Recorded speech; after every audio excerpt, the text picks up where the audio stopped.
This episode of Keys to the Shop is brought to you by Prima Coffee.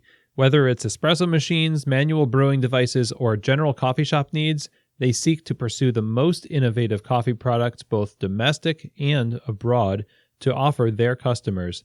Find out more at prima-coffee.com.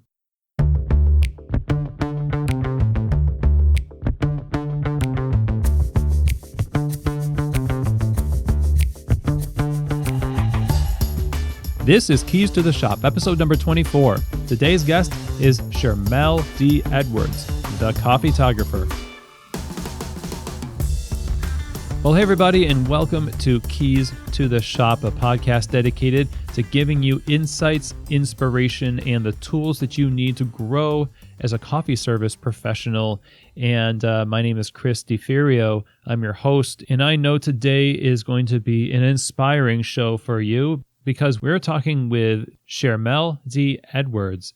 So a little bit about who Chermelle D. Edwards is. She is the founder of The Coffeetographer, a webzine that is a cultural platform for the world of arts expressed, documented, and curated through the lens of specialty coffee. She has a degree from UCLA in creative writing, and she uses those editorial skills, photo documentation, and storytelling to unfold the complex and diverse world of coffee as a culture. She's had her work featured in The Guardian, Cool Hunting, Business Week, Atlanta Black Star, The Specialty Coffee Chronicle, and as a cultural influencer, she's been featured in The Washington Post, Vogue Italia, Serious Eats, Essence, and more. And I love what she says on her website, that she loves coffee. She loves coffee shops even more. And I think that what better person to help inspire us and give us a great perspective on the places that we call home, along with our customers too, the coffee shop. This is just a great shot in the arm to those of us who are in the industry. And Chermelle just does a wonderful job at her website. I've been a fan of her work for a long time. I think you should be too at thecoffeetographer.com. So without further ado, I'll bring you to my conversation now with Chermelle D. Edwards. Chermelle D. Edwards, founder of thecoffeetographer.com, and she herself is, in fact, the Coffeetographer. I'm so happy to have you on the show. Welcome.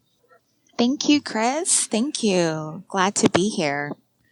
Man, we've got a lot to talk about today in terms of culture and specialty coffee. And, you know, I was first made aware of your work because you do live coverage, like a play-by-play coverage of barista competitions. And I saw somebody live tweeting, and you always had a really succinct but poetic play-by-play of the events at the competitions. And you always had the music selections detailed too, which was much appreciated. You just got done doing that for the Seattle SCA conference too, which great job there, by the way. Thank you. You know, after looking at your live coverage, I was interested in who you were, and I went to your website, and what I found, I discovered this multifaceted approach to documenting the culture and arts framed by specialty coffee. That and it acts like a cultural hub for your work, like the coffee shop. I think on your website you say you love coffee, but you love coffee shops even more. What inspired you to start your work? Exactly. What was the genesis of all this for you? Great question, and thank you. I think there were a couple of reasons why I started. One, I moved from LA to Brooklyn. And after being in Brooklyn for a couple of years, I was living in Park Slope, surrounded by a lot of coffee shops, and specifically specialty coffee shops were starting to pop up even more, which was different than what I was used to experiencing back home in LA, even though that third wave especially was already happening. And as I started looking around to understand coffee more, I began looking for places online that talked about the culture. And what I found were a lot of blogs about roasting or origin trips, things like that. But it didn't really speak to me about the culture of coffee, like the things that we all take for granted, like the music that's playing in the shop, or what a person's wearing, or why they come in, or if they were a regular. what they ordered or their story or who were they. And I just felt like of all the shops that I have been in and that I was also a regular in, like I knew that I was this real person. And I was just like, I want a space to document that, to tell those stories. And when I didn't see it, I said, I'm going to make it. And I remember there was a barista competition happening in New York. This was before all of the changes and there were still like regional competitions. And I wanted to go and check it out. Well, there was one in LA, but I didn't make it before that. And so I went midtown to the competition and I walked in and I saw all these baristas competing with coffee and they all had soundtracks, like music. And it felt like a simulation of a real coffee shop, but they were competing for a prize. And it just blew my mind. It's like I heard about them, but I never witnessed them. And while I was there, I was just like, why is she playing that music? And why is she talking about that farmer? And why is he talking about, processing, but playing like, this rapper to that music? And it just spoke to me. And I knew that there were people calling the competition, but I'm really into music and I didn't see that happening. And so I wanted to give a voice to what I was experiencing, which was coffee and music playing together to the thematics of coffee and how these baristas were having their own personal experience within this very public space. So that's kind of like the barista part. Competitions got started for me and wanting to start a site documenting the culture of coffee. It's funny because you were mentioning about the past barista, just this past weekend, there were the barista competitions and something happened to my computer keyboard. And so I have to get it fixed.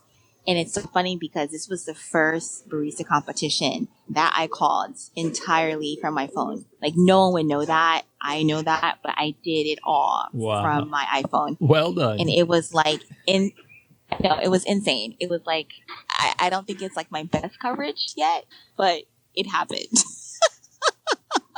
My goodness. Committed to the cause. Absolutely. I hope your thumbs are okay. My hands were so tired. Exactly. Yeah, I've been giving them a rest. Yeah. So when you first started, what year was it when you first started the Coffeetographer website? I started the Coffeetographer. This is 2017. This summer will be 6 years. So I started in the summer of 2011. Oh, wow. Wow. Whoa. Yeah. The summer of 2011. That's amazing. What has changed over the course of time since you started it? How has your work changed? How has the culture changed? In terms of the site, it used to be called Smittler, which was SMDLR, an acronym for small, medium, and large. Oh, and no it was way. Based, that was yeah, you. way. Oh. That was me.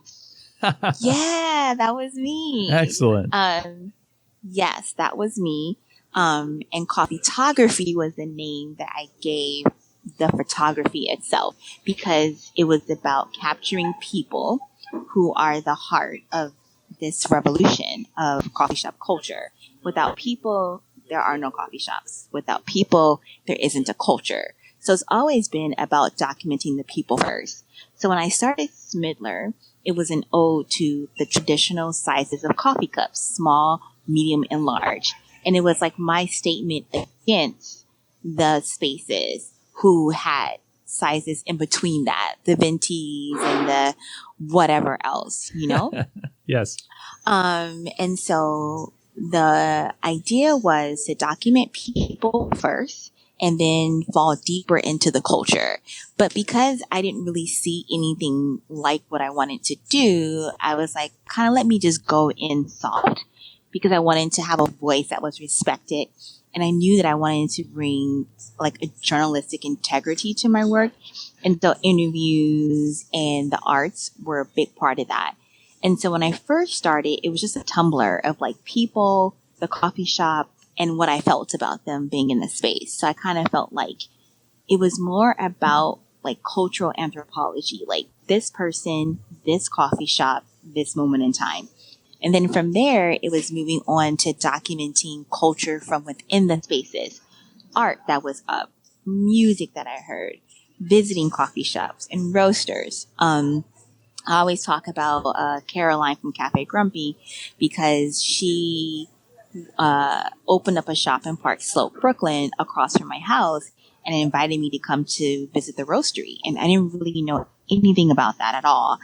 And it was my first visit to a roastery, and it just opened up my whole world. It's like there's a lot else happening that I need to talk about. Like, what is a roaster? What is that like? And the science. And even though I have a creative and arts background, I knew that the science of what was happening in coffee was important. So my goal was to try to marry the science and roasting of spaces in coffee with just like the everyday consumer's point of view to talk about coffee like it was an experience.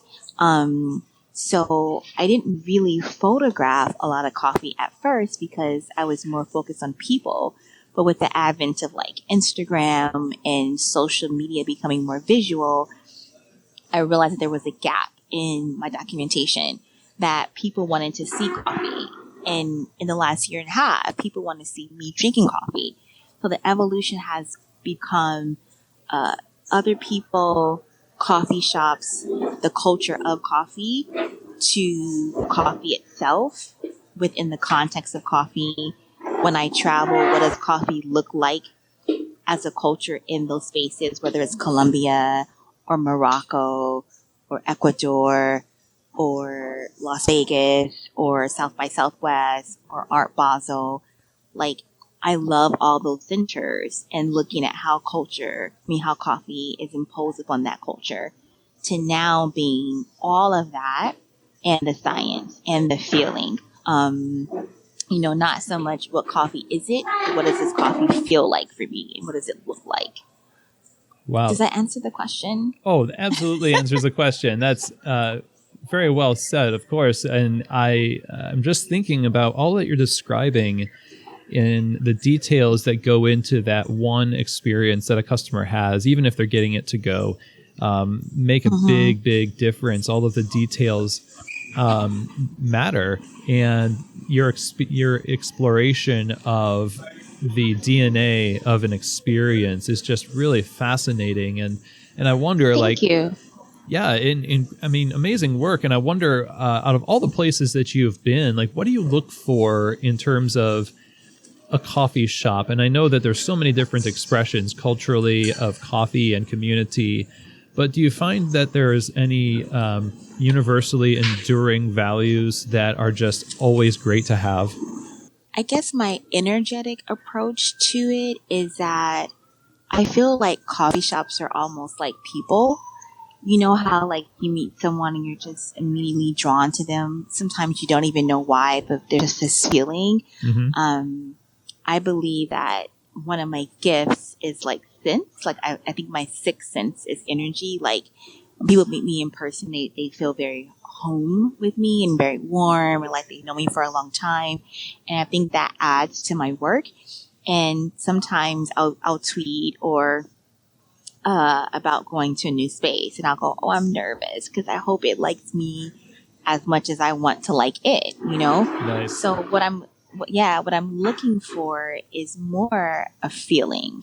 I'm looking for like that first state kind of a feeling. Like I want to walk in and that space speak to me.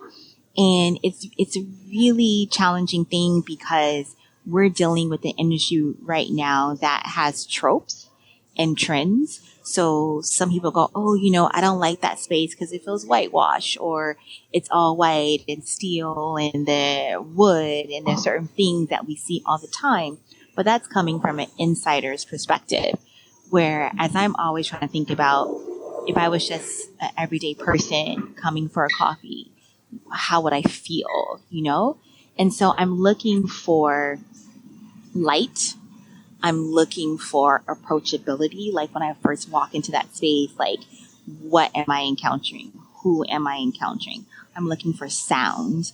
Music is such a pivotal art form and pivotal to our culture and pivotal to the cafe space. And so I know that if I'm going into a coffee shop before 12, really even like 7 to 9 opening hours, it's a certain vibe.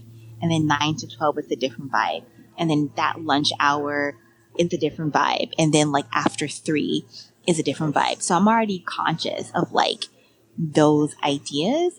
And so when I'm walking into a space, I'm trying to see like how is it playing on all of those sensory ideas with me. And sometimes I don't even all the time know exactly why I love something. I just do. And I trust my instinct. I trust that for as many coffee shops that I'm in every week and as many places that I've been in specifically in the past 5 years, that I can trust what I feel. And so that's kind of like how I approach experience. And I think as far as value is concerned, I think it comes down to what a coffee shop itself wants to give me, because every coffee shop has an owner with a vision and a purpose. And I'm a big believer in Simon Sinek, who talks about your why. There's a reason why someone opens a coffee shop, and I want to understand that why. Because when I do, then I'm not imposing on that shop to be anything to me other than what it wants to be. So if it doesn't have outlets for me to plug up, I don't need it to have outlets. If it doesn't have, a communal table, I don't need it to have a communal table. But whatever its why is, I do need it to be that. So within that context, I can understand it and then see, okay, is this space offering me the best experience for what it's presenting to me? Does that make sense? Oh, absolutely. And what you're articulating Okay. sounds exactly like you're tapping into the mind of like thousands of customers who have their favorite coffee bar, that they just love a place that is all white, or they love a place that's a little grungy and maybe dark, or it's perfect for them because of the intersection of what you just said, like the owner's intent and where you are in your own life. And it plays a huge role in that person's life. I think like the intersection between a person's need for sustenance and care. It sounds like that's something that you look for too. Is what is it going to give to you? What are some of your best experiences that you've had in coffee bars? Oh, wow. Let's see. It's Your top 50. Okay. How much time do we have? Let's see. Okay. So one of my best experiences. Okay, there's a couple. There is a coffee shop that is now no longer in Silver Lake. It's called Fix Coffee. It just recently closed its doors, I think a couple months ago. But it was one of the first shops that I went to in that neighborhood that I love for its seclusion. So like it used to be, you would go there and there was an indoor space and an outdoor space, and they're both different. Like they felt different. The outdoor space felt like you could be like in someone's backyard having a barbecue and just hanging around with your friends over a fire pit. The indoor space felt like you were like on some old ship with red hued walls and art, and the bar was 360, so like pretty much no matter where you were, you could see the barista. But it just felt like home. It felt like a neighborhood. It felt like you were disconnected but connected. You couldn't get Wi-Fi up there hardly ever. You couldn't get phone calls.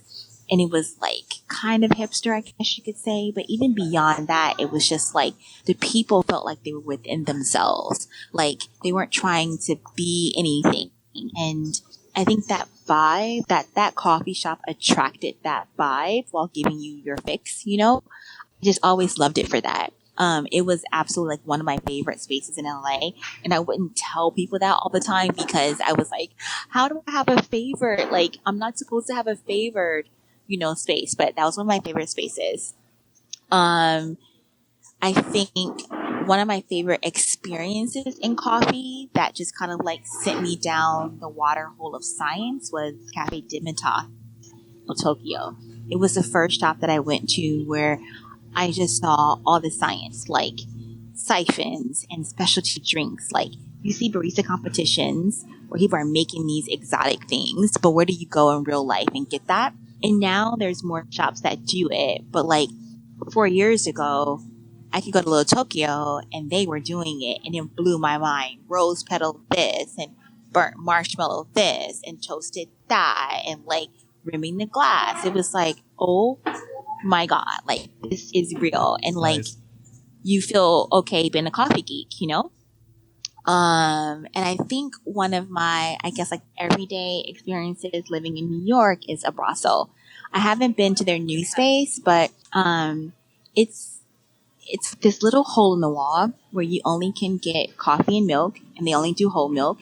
Even before Handsome Roasters came on the scene and left, it's you walk in and it's the smallest space ever, and two guys behind the bar, they take your order, you get an amazing piece of cake or something to go with it, and you're kind of cooped up with all these people drinking coffee, or you're outside at the little bar, or you're sitting down on the little bench.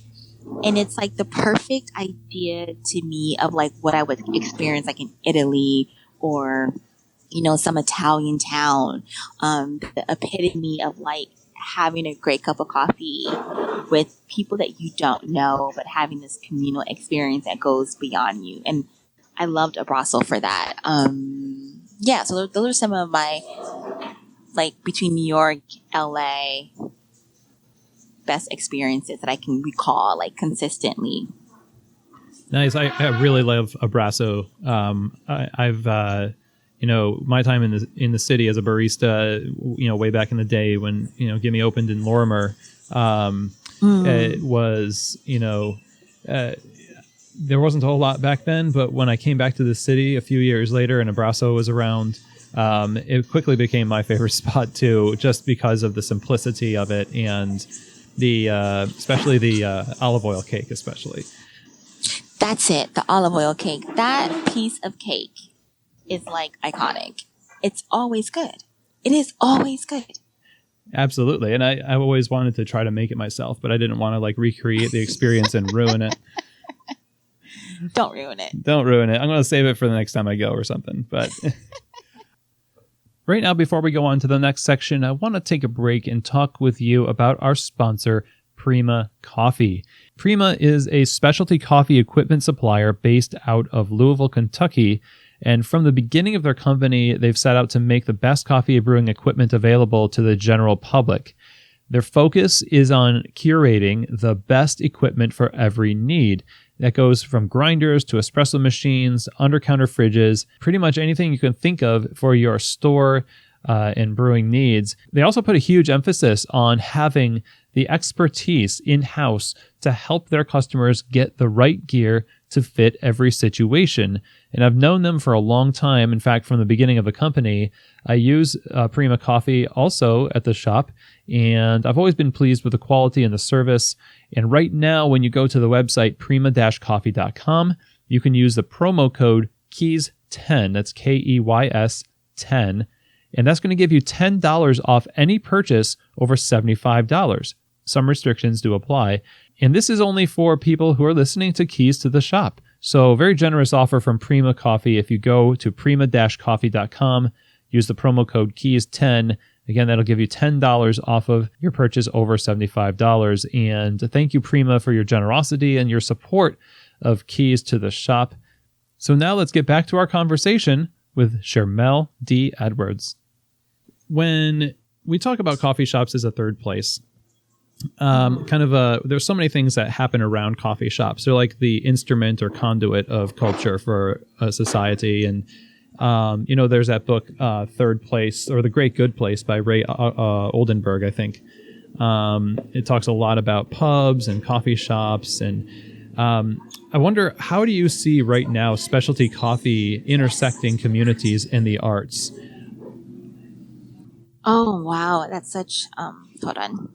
That is such a great question because in the last 5 years, what I've seen is it become so much more integrated as far as like having a presence, but being a part of the culture. For example, like 5 years ago, I could think about maybe going to a movie in the park and there not being a great specialty coffee shop around, like in Bryant Park, or going to Tribeca and maybe they're just being like, something trip given to you, like Tribeca Film Festival, which is happening right now, or going to Art Basel and maybe there's just one roaster or just, some off-name brand serving coffee. But now with the advent of specialty coffee becoming not just a wave, but a movement, it's an actual movement of better coffee for all people.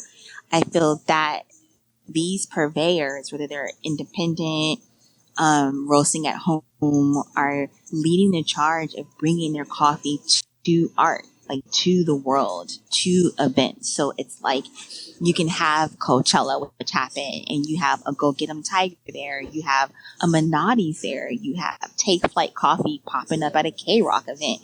That did not exist 5 years ago. It didn't really exist 3 years ago, and this is happening among local brands and people who maybe aren't doing third wave or specialty coffee. And I think that's happening because people want a better experience. People want better cups of coffee, and there are more ways to access that. And I think that smaller independents believe that what they're doing can compete with the likes of a La Colombe or an Intelligentsia or a Peace. It's fascinating to me and super exciting because if you're going to have the best film going experience or art experience or museum experience, well, why can't I have, a blue bottle inside of the Met? Or why can't I have a St. Frank inside of SF MoMA? Like, why can't I? I should be able to. And so my goal is to be able to lend an ear and a voice to when these things are happening so that, we don't look at our culture in 5 years and go, wait a minute, oh, this is just standard. This has always been that way. No, it has not always been that way. This is something that has evolved. And the goal is to try to document that so we can look back and see that. Awesome.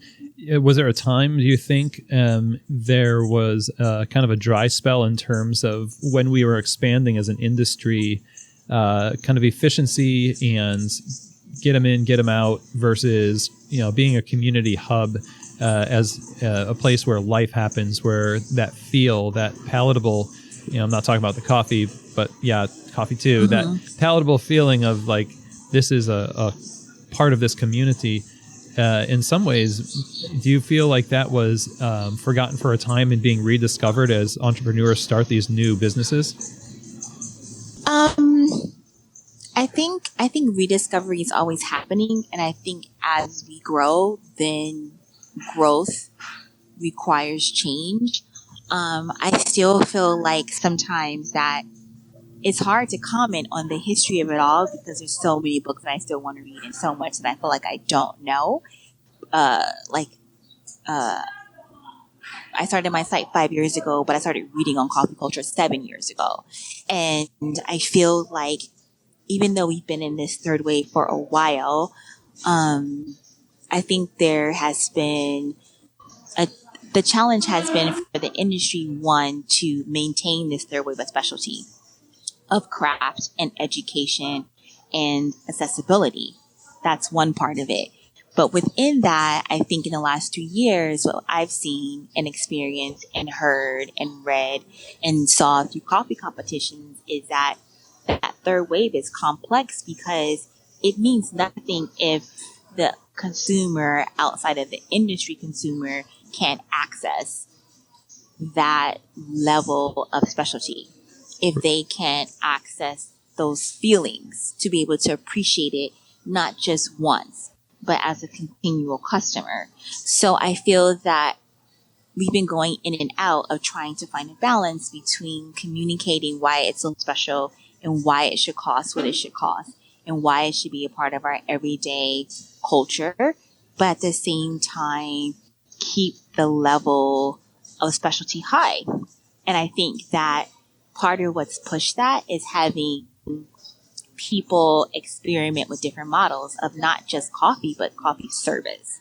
So like, I remember when everyone was talking about Michael Phillips and all of them leaving intelligentsia. It was like one of the biggest things that was happening. I was just starting my site and I was like, well, what's the big deal? You know, Right. but then understanding about how these guys were leading this big independent, but starting out on their own, I think it was a really pivotal point in independent coffee culture, because here were guys who were saying, I want to do something and make something my way that's kind of a little bit different, but it was almost like subculture.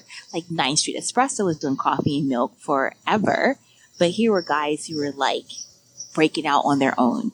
And then, you know, winning a barista championship and that turning into like a viable opportunity. But then that company being bought up by Blue Bottle kind of like did a lot to me as far as like how independent can a person be and what are people's goals, you know?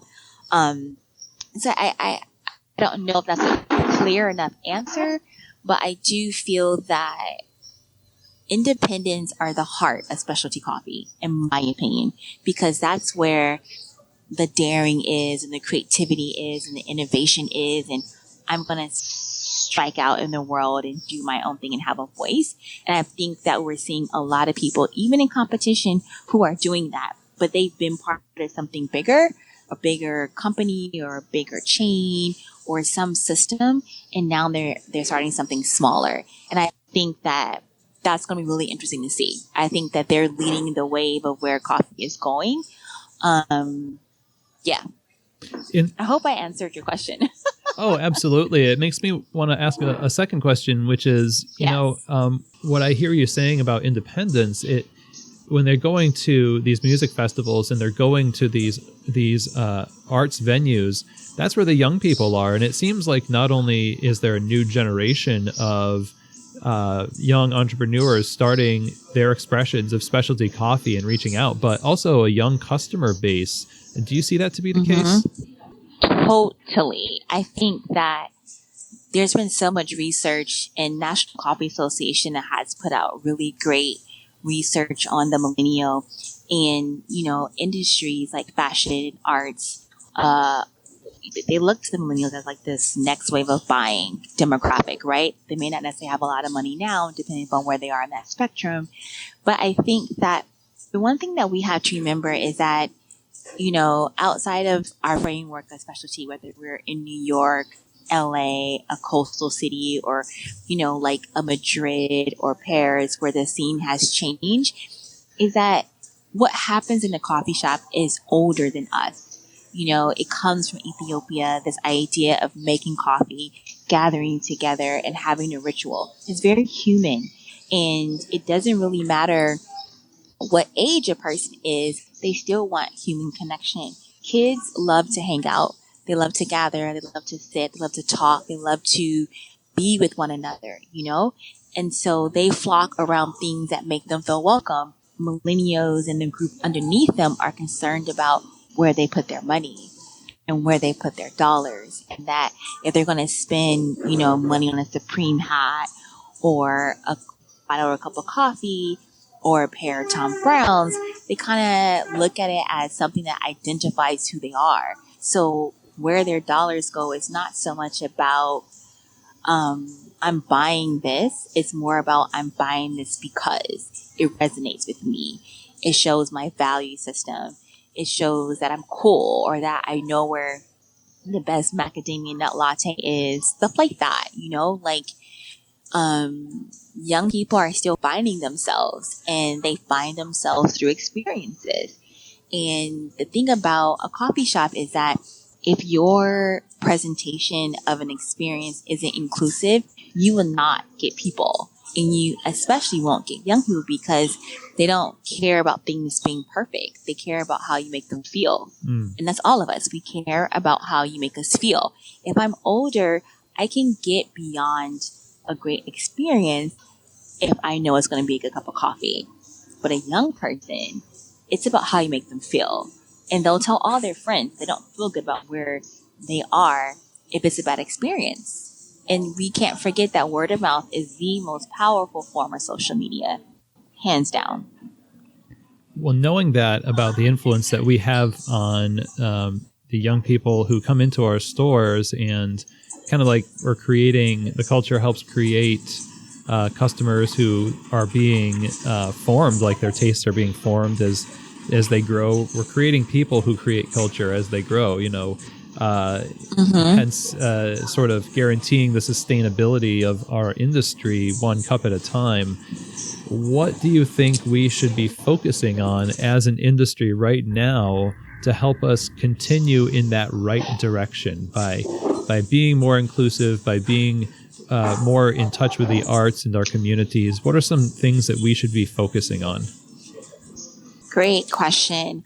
I feel that we should be focusing on, if we're like a coffee shop owner, we should be focusing on our why, like why we're creating this space, who we want to come into our space, and not like we're thinking about a demographic, but what kind of experience do we want to proffer that a person can feel.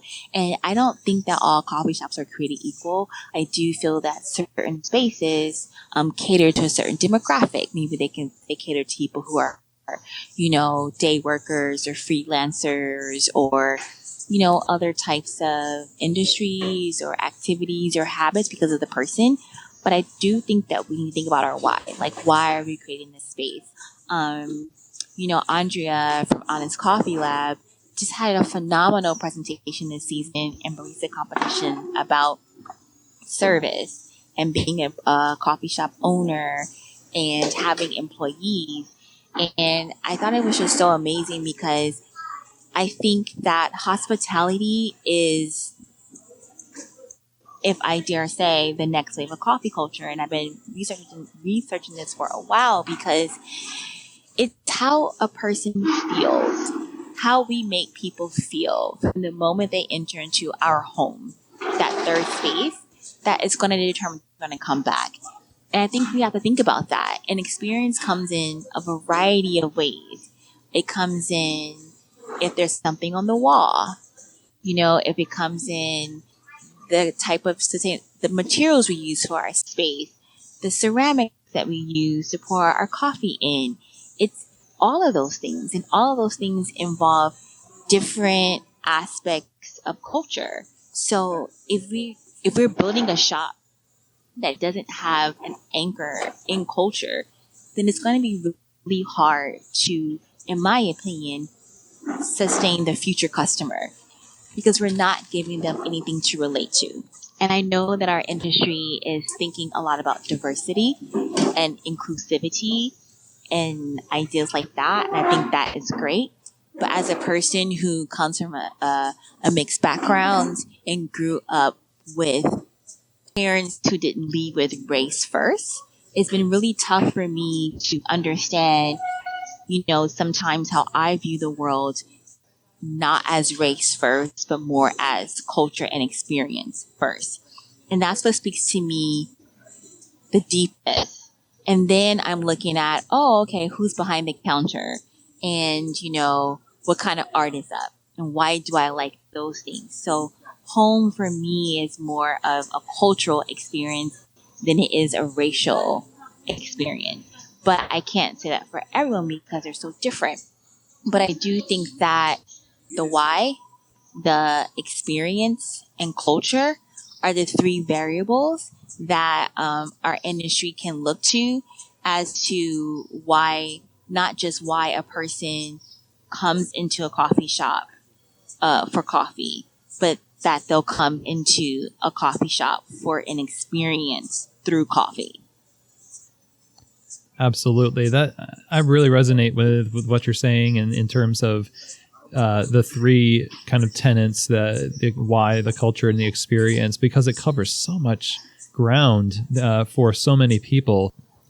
So I wonder, how can people get to know you and your work better? There's the website, right? Mm-hmm.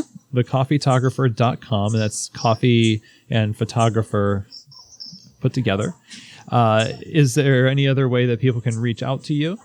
There's my Twitter, which is Coffeetographer, which obviously, I absolutely love Twitter as a platform. There's my Instagram, which is the Coffeetographer. I've been working on showing more of myself because so many people have said, "Oh, we love this, but who is it?" Like, and I kind of thought it wasn't so important to always show myself, but with Instagram, people want to see who you are. They want to see me drinking coffee. They want to see what I'm wearing when I'm drinking coffee. And I don't think that's always important, but I've understood now that going outside of my journalism roots, that it's okay to let people see who you are, so they can follow me on Instagram and they can follow me on Snapchat, which is also Coffeetographer. And Snap is just, I love that platform. It's just me walking for coffee a lot, discovering random things, going to coffee shops, talking about my experiences, and doing a lot of artsy stuff. So, yeah. I think we're all better professionals now. Those of us who are listening to this podcast are all pretty much professional coffee people, but your perspective on what we do for a living in our stores as baristas and owners, etc., is just so valuable. And again, thank you for your work and for your insights. And thanks for coming on the show. Thank you so much, Chris, for having me. It's been a pleasure. All right. Well, I really appreciated all of the insights that Chermelle shared with us in this episode. So I really feel like this gave me the opportunity to look back into why I got into coffee in the first place. And ultimately, for a lot of us, it's just, I would say for most of us, it's how it made us feel. And when we can empathize with a customer and that they're focusing on a lot of these little things because they don't have the insider's perspective, when we can empathize with that, then those things start to come into focus for us, and we can start optimizing those experiences and further guarantee that the next person who walks in the door of our store and beyond is going to have a greater chance of having that, good first date experience that Chermelle was talking about, where it just fits. And I also appreciate her comment about how, what does a coffee shop want to give me? Not every coffee shop has to provide the exact same thing. A shop experience comes in all shapes and sizes, and not to mention the fact that the ever-changing culture of a shop is not just dependent on the structure of the shop, but also those who inhabit the cafe as customers and the cafe as staff at different times of the day. She was talking about in the opening shift, the mid shift, and the closing, there can be different vibes in the store. And there's something to be said, I think, and I'm adding this part to what we talked about, that you don't always have to create the exact same experience for people throughout the day. And I feel sometimes we get this pressure on us to create sameness across the board as if that's success. So I think there is a virtue to embracing, I wouldn't say the messiness, but the unpredictability, but goodness of variety and cultural variety. And I think that Chermelle does a great job documenting that cultural variety on her website and represented that very well in this conversation today. So thank you again, Chermelle, for your time and those inspirational thoughts. So if you like this episode and you like our show at Keys to the Shop, you can go to our website to learn more. You can find a list of all of the past episodes as well as the show notes for each show, which are downloadable as PDFs. If you want to leave a rating or review, it's super easy to do. Just go to iTunes and those stars are just waiting for you to click, and you can leave a comment. Always fun to hear how the show has positively impacted you and or your shop.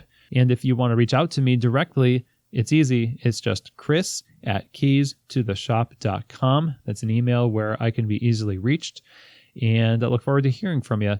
So I hope that you take the inspiration from this episode and let it give you momentum for your week. Let it help you focus on how customers perceive your store, and let it change the way that you do things to better optimize that experience for them. And in the end, it'll better represent specialty coffee. And it definitely will have a positive impact on your store, yourself, and your community as you progress in that. And as always, I really hope that this episode was helpful for you in your career, and that every episode on the show has given you keys to the shop.